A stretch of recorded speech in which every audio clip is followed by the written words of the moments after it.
Bismillahirrahmanirrahim. Today our topic is Git and GitHub. We have studied a lot. We have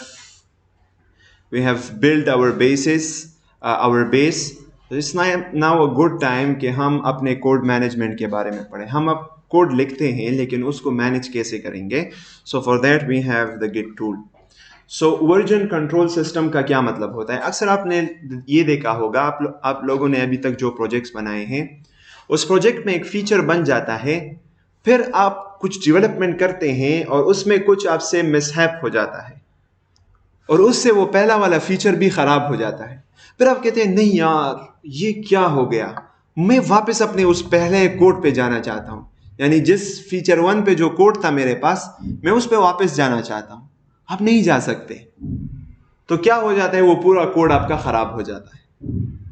तो it's very difficult then to go back in the time, एक time machine में back जाना और अपने पुराने code को reverse करना, वो पूरा बहुत मुश्किल हो जाता है. और आप इमेजिन करें एक बहुत बड़ा प्रोजेक्ट है. अच्छा, एक मसला तो ये हमने आइडेंटिफाई कर लिया कि हम अगर अपना प्रोजेक्ट बना रहे हैं तो उसमें हम वर्जनिंग हमारा मसला है, कैसे करेंगे. दूसरा मसला, आप 5 लोग हैं, आप लोग डेवलपमेंट कर रहे हैं एक ही प्रोजेक्ट पे, कैसे करेंगे कंट्रीब्यूशन, कैसे करेंगे कंट्रीब्यूशन. 5 लोग हैं एक प्रोजेक्ट में, कैसे कंट्रीब्यूशन करेंगे. सब बैठे हुए हैं, मतलब दूर है, दूर भी है, बैठे हुए, जो भी है. आपके जहन में क्या आ रहा है. एक जगह नहीं, मसला पहले बताए ना, फिर उसके बाद उस गिट में आते हैं. हाँ साइड में कुछ पार्ट्स हो, लाइक मैं रुमाल बनाऊं. हाँ एग्जैक्टली, यही जो अहमद कह रहा है कि मुख्तलिफ पार्ट्स में डिवाइड करेंगे, हर एक पार्ट हर एक बंदे को हवाला करेंगे. ठीक है, उसमें भी बहुत डिफिकल्टीज आती हैं. लेकिन just to clear you guys, अगर अहमद के फीचर पे अताउल्ला डिपेंड करता है, वो क्या करेगा, वो बैठा रहेगा, उसके कोड का इंतजार करेगा. जब वो कोड लिखेगा तो ये उससे यूएसबी में इसको ट्रांसफर कर देगा, किसी ऑनलाइन प्लेटफॉर्म पे इसको भेज देगा, ये उस कोड को डाउनलोड करेगा, फिर उसमें कुछ अपने वो लिखेगा. So for the collaborating the teams this approach is not good. इसमें बहुत सारे मसले हैं, आई कैन काउंट, इन्फिनिट मसले आ सकते हैं इसमें. तो उसके लिए क्या करना चाहिए, उसके लिए भी हमारे पास देखिए 2 बड़े बड़े मसले हैं. एक कंट्रीब्यूशन का मसला है और एक वर्जनिंग का मसला है. तो Git is a software which resolves that 2 problems, and how it resolves it detail में डिस्कस करते हैं. लेकिन फर्स्ट द डिफिनीशन है कि Git is a version control system used in software development. और जब भी आप वर्जन कंट्रोल सिस्टम की बात सुने ना, तो वर्जन कंट्रोल सिस्टम यही 2 प्रॉब्लम्स को सॉल्व करता है कि वो आपके वर्जनिंग को भी कंट्रोल करता है. आप मुख्तलिफ फीचर्स पे काम करते हैं तो आप अपना काम सेव कर सकते हैं कि फीचर 1 मैंने डेवलप कर लिया, तो फीचर 1 यहाँ पे इसे सेव करो, इसके बाद मैं कुछ इसमें चेंजेस करना चाहता हूँ, कुछ फीचर 2 ऐड करना चाहता हूँ, फीचर 3 ऐड करना चाहता हूँ, फीचर 1 में कोई मसला आ गया, वापस फीचर 1 पे आप जा सकते हैं. फीचर 1 में जो आपका कोड था, जो आपने कोड लिखा था फीचर 1 को ऐड करने के लिए, वहीं पे अगर आपने एक कॉपी सेव की है तो आप उस पे वापस जा सकते हैं. तो वो आपके लिए मैनेज कौन करता है, वो भी आपके लिए वर्जन कंट्रोल सिस्टम वो मैनेज करता है. और इसी तरह से वर्जन कंट्रोल सिस्टम में कंट्रीब्यूशन भी वो आसानी से होता है. So Git is one example of version control system. बहुत सारे हैं, सबसे मशहूर और कॉमनली यूज, शायद बहुत कम परसेंटेज ऐसा होगा डेवलपर्स का जो गिट के अलावा कोई और वर्जन कंट्रोल सिस्टम यूज करते हैं. There are a lot of other, but Git is very prevailing in the software industry. अच्छा, सॉफ्टवेयर क्या करता है Git? It tracks changes in any set of files usually used for coordinating work among programmers collaboratively developing source code during software development. तो changes को detect करता है और coordination के लिए भी यूज होता है. सो फ्री भी है, ओपन सोर्स भी है, फ्रीली आप उसको यूज कर सकते हैं. तो कैसे गिट को डाउनलोड करेंगे, आप जाएं गिट डाउनलोड लिखें और काइंडली गिट को डाउनलोड करें. डाउनलोड पे लगाएं सब प्लीज. अच्छा, गिट में हम कैसे काम करते हैं, तो मैं यहां पे आके एक index.js फाइल बनाता हूं, index.html बनाता हूं और एक बनाता हूं index.js. अच्छा,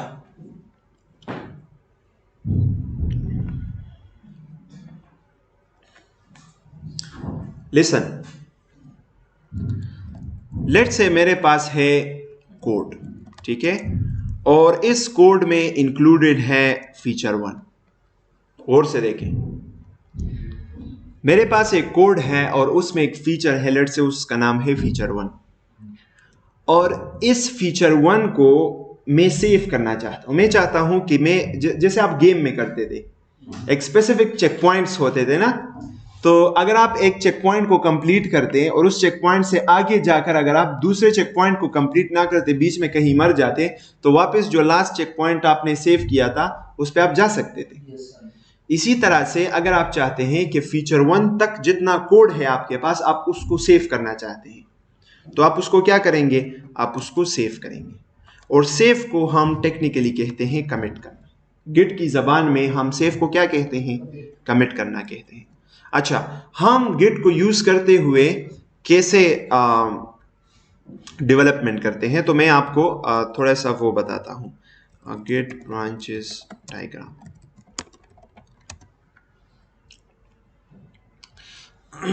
अच्छा, गौर से देखें इसको, मैं ऐसे नहीं हो सकता, oh my God। ठीक है, अच्छा, मेरे पास एक पीस ऑफ कोड है which is the first circle, right. मैंने इसको सेव कर लिया एंड इट इंक्लूड्स फीचर 1। मैं चाहता हूं कि मैं अब फीचर 1 को डिस्टर्ब किए बगैर मैं इसमें कोड करूं, मेरे पास इसकी एक कॉपी होनी चाहिए। तो वर्जन कंट्रोल सिस्टम में हम क्या करते हैं कि हम इस कोड की एक कॉपी बना लेते हैं। क्या बनाते हैं, एक कॉपी। हमारे पास ओरिजिनल कॉपी होती है और हम उससे एक और कॉपी बना लेते हैं ताकि क्या करें, उसमें चेंजेस करें। एग्जैक्टली, जो मेन कोड है उससे अलग आप एक दूसरा वो करते हैं, एक दूसरी कॉपी लेते हैं ताकि उसी में वही कोड भी हो और आप अपना कोड ऐड करें without affecting the original code. तो ये जो कॉपी हमने ली है, इस कॉपी को क्या कहते हैं, इट्स कॉल्ड ब्रांच। क्या कहते हैं, ब्रांच। तो जब भी आप सुनते हैं कि हम गिट में ब्रांच लेते हैं, तो ब्रांच का मतलब है कि हम अपने कोड से एक कॉपी बनाते हैं और उस कॉपी में फिर हम क्या करते हैं, डेवलपमेंट करते हैं। तो लेट्स से हमने एक ब्रांच इससे बना लिया, फीचर 2 ब्रांच। ब्रांच का अपना नेम होता है, हमने फीचर 2 ब्रांच बनाया। अब इस फीचर 2 ब्रांच में मैंने कुछ फीचर 2 ऐड किया, तो मैं जब तक गिट में ये सेव नहीं करूंगा तब तक मेरे वो चेंजेस गिट अपने पास सेव, वर्जन कंट्रोल सिस्टम वो अपने पास सेव नहीं करेगा। तो मैं इस ब्रांच में हूं, मैं उस कॉपी में हूं और मैं कहना चाहता हूं कि अच्छा, मैंने अब फीचर 2 बना लिया है, अब इस फीचर 2 को मैं इस ब्रांच में सेव करना चाहता हूं, तो मैं सेव कर लूंगा। तो उस सेव को क्या कहते हैं, कमिट कहते हैं। क्या कहते हैं, कमिट कहते हैं। फिर अच्छा, मेरा फीचर 2 बन गया, मैंने उसमें कमिट किया। फिर मैंने क्या किया कि फीचर 3 को भी ऐड करना शुरू किया, लेकिन जैसे ही मैं फीचर 3 को ऐड कर रहा था, बीच में मैंने कुछ गड़बड़ किया। मैंने कहा ओ यार, मैं वापस अपने फीचर 2 वाले कोड पे जाना चाहता हूं। तो वो तो मैंने सेव किया है, मैं उस पे जा सकता हूं और अपना पूरा कोड रिवर्ट कर सकता हूं वापस उस फीचर 2 के जिस टाइम पे मैं सेव कर रहा था, उस वक्त जो कोड था उस पे मैं वापस रिवर्ट हो सकता हूं। अच्छा, मैं रिवर्ट हो गया, फिर मैंने कुछ चेंजेस की और उसमें मैंने सेव किया। अब मैं इस कोड को, टेस्टर ने भी मुझे कह दिया है कि आपका फीचर 2 फीचर 3 ओके है, इसको मिला लो, मतलब इसको सही कोड में मर्ज कर दो। मर्ज मतलब उसमें डाल दो। तो हम फिर ब्रांच को उस मेन ब्रांच के साथ, उस मेन कोड के साथ मर्ज करते हैं। तो वो जो नया फीचर आपने डाला हुआ है, फीचर 2 और फीचर 3, वो पहले मेन कोड में नहीं था, जब आप मर्ज करते हैं वो उसमें भी आ जाता है। So this is the whole process and now we will look into it using different commands. कैसे हम कमिट करेंगे, कैसे हम अपने चेंजेस को सेव करेंगे, कैसे हम डिफरेंट ब्रांचेस को मर्ज करेंगे, ब्रांचेस कैसे बनाएंगे, एंड सो ऑन।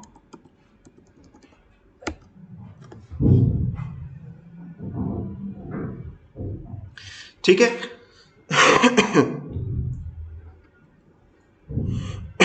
तो ये डायग्राम देखें, मास्टर या मेन कोड है, उसकी आपने एक कॉपी ली, कॉपी में आपने एक कोड डाला, उसको सेव किया, फिर दूसरा फीचर डाला, फिर उसको सेव किया, उसको मर्ज किया अपने मास्टर के कोड के साथ। और देखिए अगर मुख्तलिफ लोग उस पर काम कर रहे हैं, मुख्तलिफ पर्सनैलिटीज, ये कैसे उस प्रॉब्लम को सॉल्व करता है कि डिफरेंट लोग कैसे काम करेंगे। तो आपका एक मेन कोड है, जो भी उसमें डेवलपमेंट करना चाहता है हर एक उससे एक ब्रांच बनाए अपने लिए, और उन ब्रांचेस में वो काम कर सकते हैं, अलग-अलग ब्रांचेस।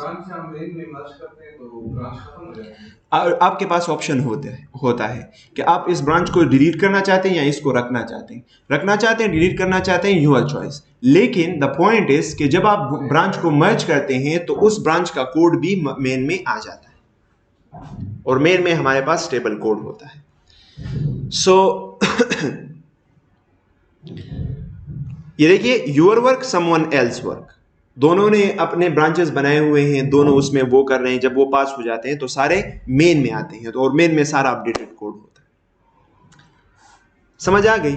कहीं पे कंफ्यूजन हो तो पूछ सकते हैं। तो ये दोनों प्रॉब्लम्स आपके वो वर्जन कंट्रोल सिस्टम ने सॉल्व कर ली। कॉपीइंग जो कोड का है, जो सेव करना है किसी स्पेसिफिक पॉइंट पे कोड को सेव करना, वो भी इसने हल किया using the creating the branches and saving the commits. और दूसरा जो प्रॉब्लम है कंट्रीब्यूशन का, वो भी इसने सॉल्व कर दिया कि कोई भी काम कर सकता है in their separate branches without affecting the other. Merge से क्या मतलब, वो एक कोड, मतलब एक चीज हम बनाए, मतलब दो तीन तो लाइक में एक उसमें पार्ट बनाऊंगी, एक पार्ट बनाए, फिर वो हम क्लाइंट को दे दें, वो उसमें कहे कि मतलब इसमें चेंजेस करो सर, तो फिर हम उसी में चेंजेस करके मतलब मर्ज करिए किस तरह से। अच्छा, तो ये डिपेंड करता है। अगर आप क्लाइंट को कोड दे रहे हैं, 3 ब्रांचेस आपने बनाए हुए हैं, अब टेस्टर क्या करेगा कि हर एक ब्रांच में जाकर वो उस कोड को टेस्ट करेगा कि आया ये एज एक्सपेक्टेड वर्क कर रहा है कि नहीं।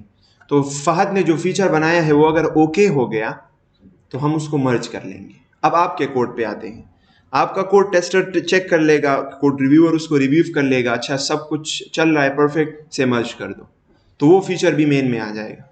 और फिर शागालिब का कोड है वो भी इस प्रोसेस से गुजर के मेन में जाएगा।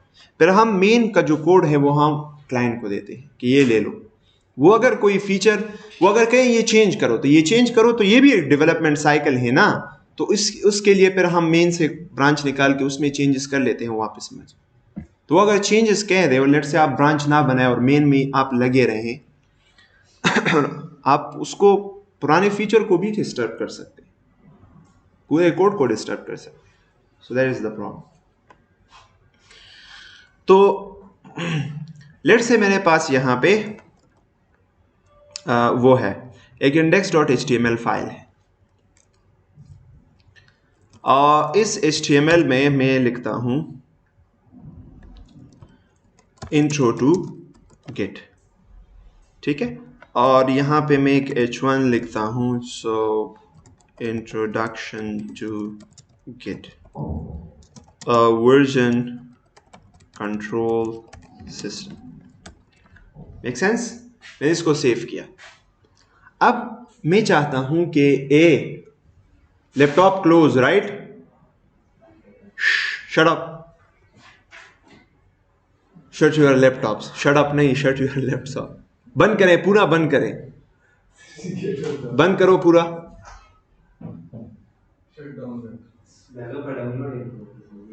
ठीक है, बस इस तरह करो। अच्छा, सो ये मैंने कोड कर लिया है, बहुत ज़रूरी है, आप लोग आगे जाकर फिर ये इसका दूसरा क्लास नहीं होगा, बस दिस वो जस्ट 1 क्लास। अच्छा, ये कोड है, हम सेव करना चाहते हैं इसको, तो कैसे गिट को कैसे बताएंगे कि यार ये जो कोड है ये हमारे लिए सेव करो? Through terminal. या ऑफ कोर्स टर्मिनल जानते हैं, एक ऐसा सॉफ्टवेयर जिसमें आप कमांड्स रन कर सकते हैं। तो मैं अगर गिट को कहूंगा कि ये जो index.html में जो कोड मैंने अभी लिखा है इसको सेव करो, so for that I have to first initialise Git in it. मैं यहाँ पे गिट को इनिशियलाइज करूंगा, और गिट को किसी भी फोल्डर के अंदर इनिशियलाइज करने का मतलब ये है कि गिट को ये हम बताते हैं कि तुम अब इस फोल्डर और इसके अंदर जितने भी सब फोल्डर्स और फाइल्स हैं उन सबको कंट्रोल करोगे, उन सबको ट्रैक करोगे, उनमें जो चेंजेस आ रही हैं उन सबको वो ट्रैक करोगे। तो मैं कैसे यहां पे गिट को इनिशियलाइज करूंगा? तो उसके लिए हमारे पास एक कमांड है which is Git init. So Git init के कमांड से हम किसी भी फोल्डर के अंदर गिट को इनिशियलाइज कर सकते हैं और फिर उस फोल्डर को गिट कंट्रोल कर सकता है। ऑटोमेटिकली कंट्रोल नहीं करेगा, आप कमांड्स रन करेंगे। ठीक है, तो मैं जैसे ही गिट इनिट करता हूं तो उसने क्या कहा कि initialise empty Git repository in this. उसने एक एम्प्टी रिपोजिटरी यहां पे क्रिएट कर दिया। अगर आप यहां पे आ जाए इस फोल्डर के अंदर, क्लास वर्क के अंदर मैंने गिट को इनिशियलाइज किया तो यहां पे एक हिडन फोल्डर बन गया है विच इज .git। अच्छा, अब इसमें कुछ भी सेव नहीं है, गिट में कुछ भी नहीं सेव। तो अब हम कैसे इसको, अच्छा गिट में जो भी काम हम करते हैं वो किसी ब्रांच के अंदर करते हैं और बाय डिफॉल्ट ब्रांच कौन सा होता है? बाय डिफॉल्ट ब्रांच वो मास्टर होता है। उसको हम रीनेम भी कर सकते हैं, उसको मेन भी कहते हैं, गिटहब में उसको मेन कहते हैं। अगर आप इस तरह गिट इनिट करते हैं तो फिर वो मास्टर ब्रांच क्रिएट हो जाता है बाय डिफॉल्ट। तो हमारा जो मेन कोड होता है that is in the master branch. ठीक है, बस कोड को a saved code is called branch. तो हमारा जो सेव्ड कोड होता है वो किस में होता है? इनिशियली वो मास्टर में होता है। तो अब हमने कोई कोड सेव किया है? नहीं किया। कोड को कैसे सेव करेंगे? तो कोड को सेव करने के लिए हमें इस कोड को सेव करना होगा। तो ये कोड फिर कहां पे सेव होगा? मास्टर ब्रांच में सेव होगा। जी जी। ब्रांच किसे कहते हैं? एक स्पेसिफिक फाइल्स को कहते हैं। स्पेसिफिक फाइल्स और उस फाइल में जो कंटेंट्स है उसका एक स्नैपशॉट, उसका एक उसकी एक कॉपी, यानी आपका ये जो वो है, ये सारे के सारे फाइल्स हैं, ये गिट अपने पास सेव करेगा ना। अब इसको सेव करेगा तो इस स्नैपशॉट को क्या कहते हैं? इस एक कॉपी को क्या कहते हैं? ब्रांच कहते हैं। तो बाय डिफॉल्ट जो जिस कॉपी के साथ गिट इंटरेक्ट करता है उस कॉपी को हम मास्टर कहते हैं। ठीक है, हम उसको मास्टर कहते हैं और उसको गिट की जबान में ब्रांच कहते हैं। तो अब गिट के मास्टर ब्रांच में कुछ भी नहीं है।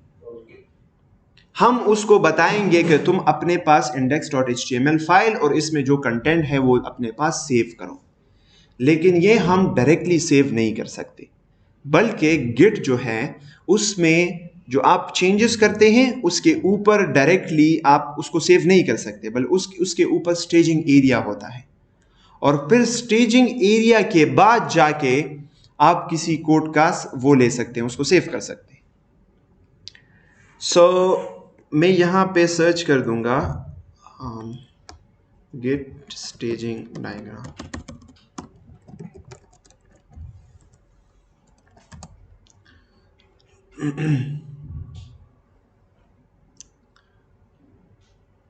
ये हमारे पास वर्किंग डायरेक्टरी है। वर्किंग डायरेक्टरी का मतलब वो कोड जिसमें आप काम कर रहे हैं।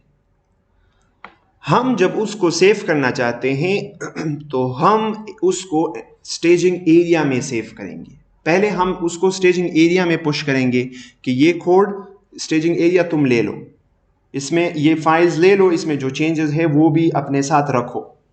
और जब वो स्टेजिंग एरिया में चले जाते हैं तब उसके बाद हम उसको गिट रिपोजिटरी में सेव कर सकते हैं। ऐसे डायरेक्टली सेव नहीं कर सकते।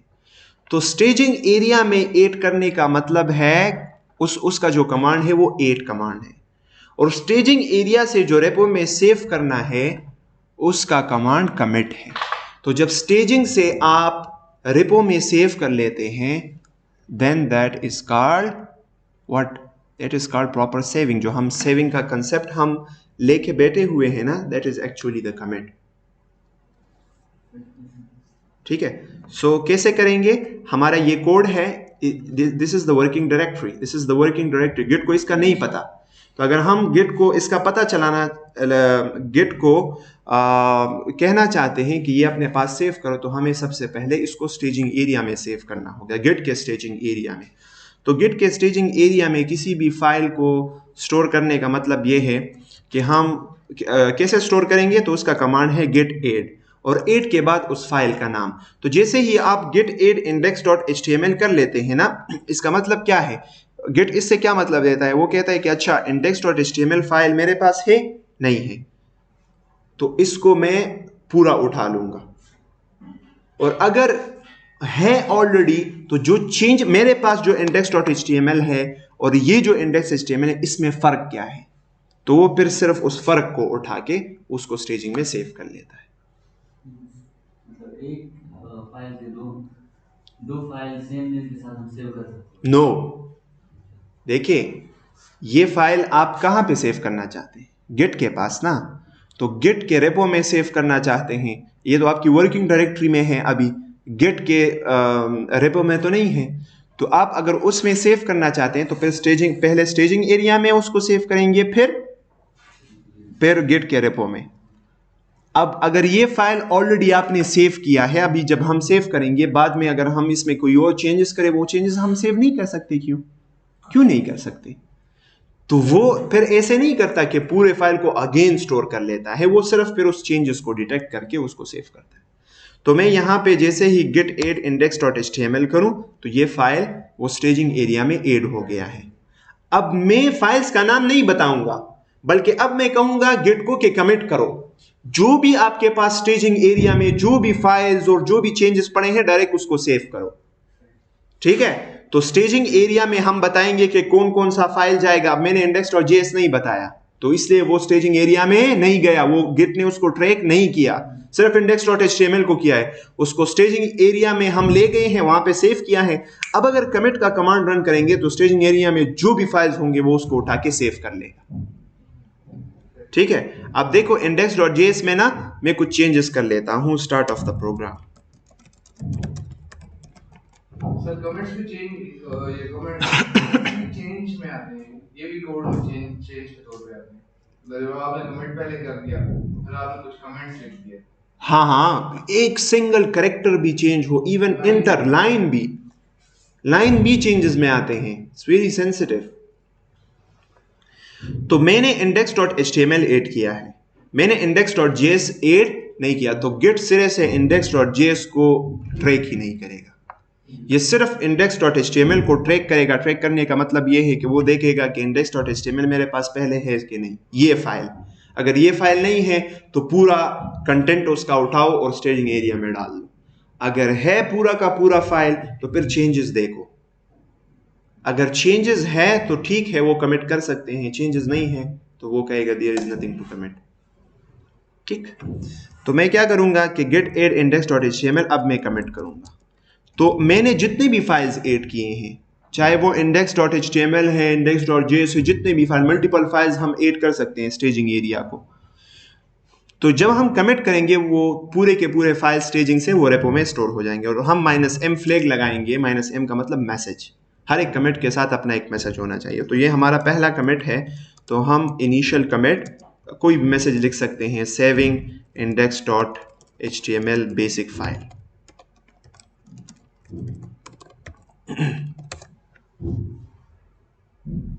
ठीक है, हमारा जो वो है, हमारा जो index.html है वो सेव हो गया है।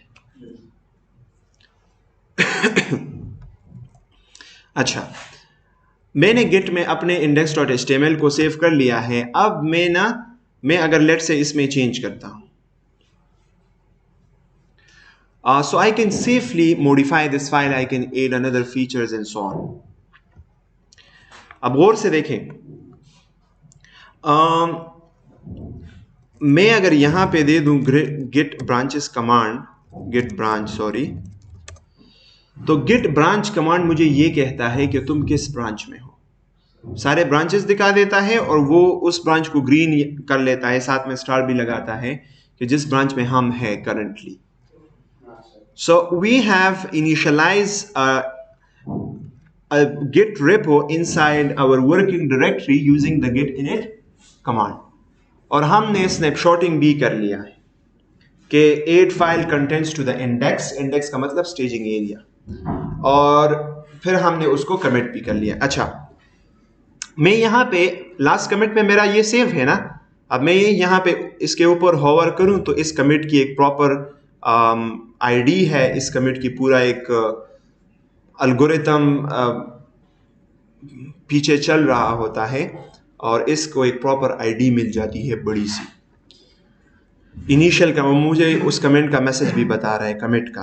अब अगर मैं इसमें चेंज करूं और मैं यहाँ पे एक पैराग्राफ लिखूं lorem ipsum whatever it is, तो मैं इसको सेव करूं, तो अब ये जो चेंजेस है ये गिट ने सेव किए हैं, ये पैराग्राफ के चेंजेस? नो। तो मैं यहाँ पे अगर git diff कमांड रन करूं तो git diff मुझे क्या कह रहा है? ग्रीन में एक लाइन दिखा रहा है।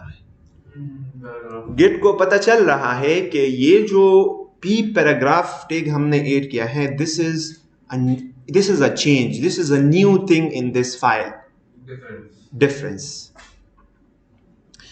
इसी तरह से मैं नीचे आऊं तो न्यू 9 एंड कॉलन और क्यू से वो क्विट हो जाता है, कॉलन क्यू, यस। अच्छा, मैं अब यहाँ पे कहता हूँ गेट स्टेटस, तो गेट डिफ से हमें ये पता चलता है कि कौन कौन से फाइल्स में कौन कौन सा चेंज। अब देखो ये index.js में क्यों नहीं कह रहा, क्योंकि उसको गिट ट्रैक ही नहीं कर रहा, हमने तो उसमें सेव ही नहीं किया।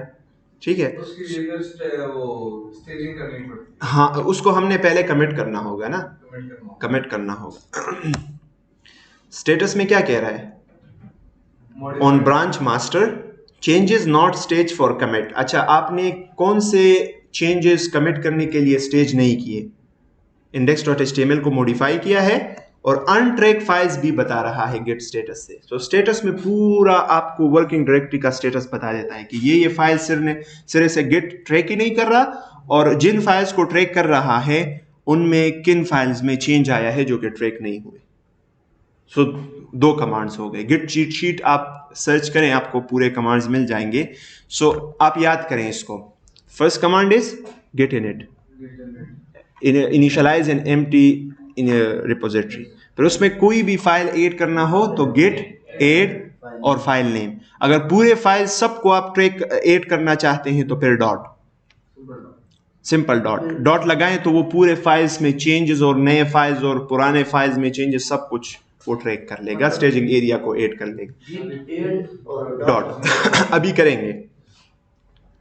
अब हम क्या करना चाहते हैं कि index.html में जो मॉडिफाइड पैराग्राफ p मैंने ऐड किया हुआ है ये, और index.js फाइल दोनों में कमिट करना चाहता हूं, सेव करना चाहता हूं। तो कैसे सेव करूंगा, कैसे करूं? शाबाश, पहले स्टेजिंग एरिया को ऐड करेंगे और पूरे फाइल्स, मैं कहता हूं पूरे फाइल्स को ट्रैक करो। अगर आप चाहते हैं कि सिर्फ index.html या सिर्फ index.js को ट्रैक करें, उसके चेंजेस को सेव करें, तो फिर सिर्फ उस फाइल का नाम लिखें। सबको करना चाहते हैं तो डॉट। अच्छा, अब गिट स्टेटस करते हैं। तो स्टेजिंग एरिया में मॉडिफाइड index.html भी ऐड हो गया और न्यू फाइल भी ऐड हो गया। इससे हम स्टेजिंग से हम डायरेक्टली अब इसको कमिट कर सकते हैं, which will be saved then in the repository.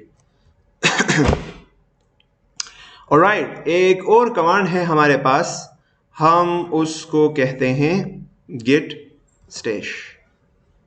git stash command से एक काम हो गया, आपने देख लिया। अब वो काम तो हो गया है, मैं बताता हूं। यहां से p पैराग्राफ भी हट गया और यहां से index.js फाइल भी डिलीट हो गया। नहीं, डिलीट हो गया। स्टेश क्या करता है? स्टेश क्या करता है? स्टेश करता है रिवर्ट। वो कहता है कि लेटेस्ट कमिट के बाद जो भी इस ब्रांच में हुआ है ना, सबको उड़ा दो। तो वो पूरे उसको उड़ा देता है। तो मैं इसको Ctrl Z यहां पे वापस इसको ले आऊंगा और यहां पे index.js ले आऊंगा। इसलिए कमिट काफी करने चाहिए। हाँ बिल्कुल, देख देख के काफी स्टार्ट हो एग्जैक्टली, यानी वो उस लास्ट चेक पॉइंट पे आपको ले आता है, जो लास्ट लेटेस्ट कमिट आपने किया था उस पे आपको ले आता है गिट स्टेश। अभी अगर मैं गिट स्टेटस करूं तो index.html क्या हुआ है, मॉडिफाई हुआ है। अभी अगर मैं git stash करूं तो क्या होगा, index.js फाइल नहीं चला गया, लेकिन यहां से पैराग्राफ चला गया। क्यों, कोई बता सकता है? कहाँ से बनी? पहले index.js डिलीट हो गया, अब git stash से डिलीट नहीं हुआ। क्यों? ये कमेंट किया हुआ है। क्या कमिट किया हुआ था? JS को गेट नहीं किया, JS को क्या नहीं किया? गेट नहीं किया। गिट किया, मैंने गिट स्टेश किया ना। गिट स्टेश क्या करता है कि स्टेजिंग एरिया में जो भी चेंजेस हो जो कि कमिट नहीं हुए, स्टेजिंग एरिया को पूरा क्लियर कर देता है। हमने ऐड आदि किया सर। एग्जैक्टली, सो एड हमने नहीं किया था, इस वजह से index.js डिलीट नहीं हुआ। तो इसका क्या मतलब है? इसका मतलब यह है कि गिट स्टेश स्टेजिंग एरिया से डिलीशन करवाता है। वो नॉर्मली सब वर्किंग डायरेक्टरी में उसका कोई काम नहीं है। अगर कोई अनट्रैक फाइल्स है जिनको गिट ट्रैक नहीं कर रहा, तो उसके साथ उसका कोई काम नहीं है। index.js को पहले हमने स्टेजिंग एरिया में ऐड किया था, इसलिए स्टेज से वो डिलीट हो गया। अब तो हमने गिट ऐड नहीं किया ना, इसलिए गिट स्टेज से वो डिलीट नहीं हुआ, सिर्फ ये पी पैराग्राफ चला गया था, क्योंकि इसको गिट हैंडल कर रहा है। तो मैं इसको कमिट करता हूं, ऐड स्टेजिंग एरिया में ऐड कर लेते हैं और स्टेजिंग एरिया से ब्रांच में सेव कर लेते हैं, which is git commit -m saving index.js in p paragraph।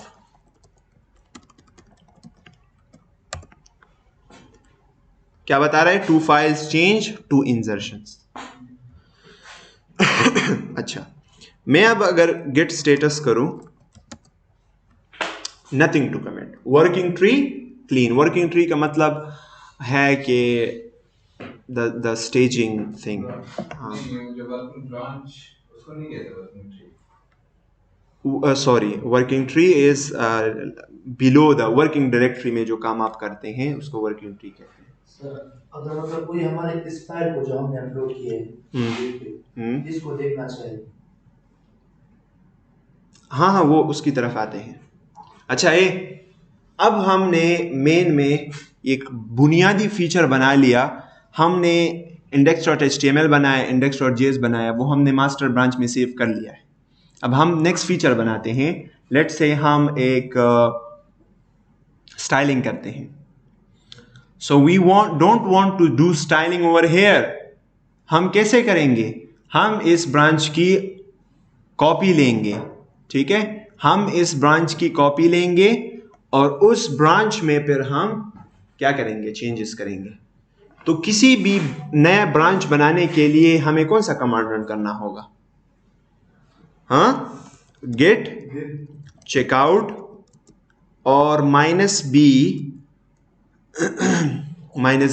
git checkout -b का मतलब क्या है? git checkout का मतलब है ब्रांच को स्विच करो, दूसरे ब्रांच पे चले जाओ। और -b का मतलब है वो ब्रांच नहीं है, हम नया बना रहे हैं। एक ब्रांच है ऑलरेडी नहीं है, हमारे पास सिर्फ एक ब्रांच है, मास्टर। तो अगर आपके पास दूसरा ब्रांच हो, लेट्स से मेरे पास दूसरा ब्रांच है फीचर 1, तो मैं डायरेक्टली उस पे चेकआउट होऊंगा, -b लिखने की जरूरत नहीं है। लेकिन मेरे पास कोई दूसरा ब्रांच नहीं है, मैं एक नया ब्रांच क्रिएट करना चाहता हूं और उस पे स्विच होना चाहता हूं, तो मैं क्या लिखूंगा? git checkout -b और फिर उस ब्रांच का नाम। तो मैं इस ब्रांच को नाम दे दूंगा स्टाइलिंग HTML, ठीक है? अब क्या कह रहा है? Switch to a new branch styling HTML। मैं अब git ब्रांच अगर कर लूं ताकि कंफर्म करूं कि मैं वाकई स्टाइलिंग HTML पे हूं, तो मुझे कंफर्म हो गया है। हमारे पास 2 ब्रांचेस हैं, मास्टर और स्टाइलिंग HTML। तो हम अब कौन से ब्रांच पे हैं? Styling HTML। तो हमारा अब जो मेन कोड है that is protected in the master branch, वो महफूज पड़ा है। अब क्या करते हैं कि स्टाइलिंग डॉट यहां पे स्टाइल्स ऐड करते हैं। So let's add some style. Sir ये जो नई ब्रांच बनाएंगे इसमें भी वही फाइल्स कॉपी होकर जाएंगी? हाँ, एग्जैक्टली, ये बात मैं भूल गया। जब आप नया ब्रांच बनाते हैं किसी भी ब्रांच से, तो जिस ब्रांच से आप नया ब्रांच बनाते हैं उस ब्रांच का पूरा कोड वो कॉपी होके उससे नया ब्रांच बन जाता है।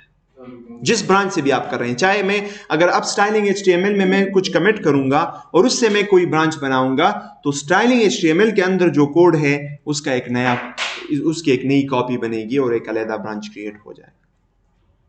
अच्छा, फाइल दोनों में सेम होंगे ज़रूरी हाँ, अगर जैसे ही आप ब्रांच बना लेते हैं, जो पेरेंट ब्रांच है जिससे आपने बनाया है, उस टाइम पे दोनों में बिल्कुल सेम कोड होगा। फिर आप जिस ब्रांच में और कमिट्स करते हैं तो वो तो दूसरे में नहीं आ सकते ना, आप स्पेसिफिक ब्रांच में कर रहे हैं, चाहे पेरेंट में कर रहे हो चाहे चाइल्ड में। तो अब मैंने मास्टर से स्टाइलिंग HTML क्रिएट कर लिया है, ये मास्टर का एक चाइल्ड है और मैं उसमें चेंजेस कर रहा हूँ।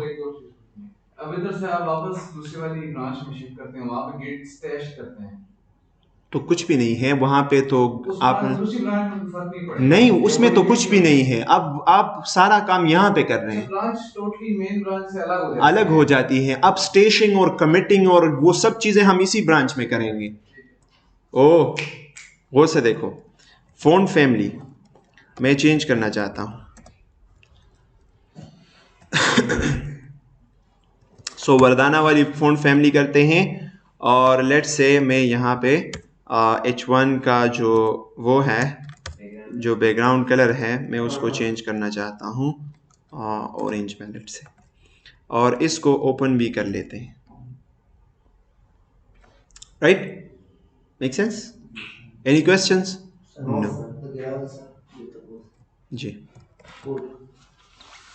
So the styling HTML the Google can branch. Exactly. Alta mula ka mention kul ni dikata duita already मान भी दा built in the lagi get सवर मालूम दी ऑलरेडी styling HTML सा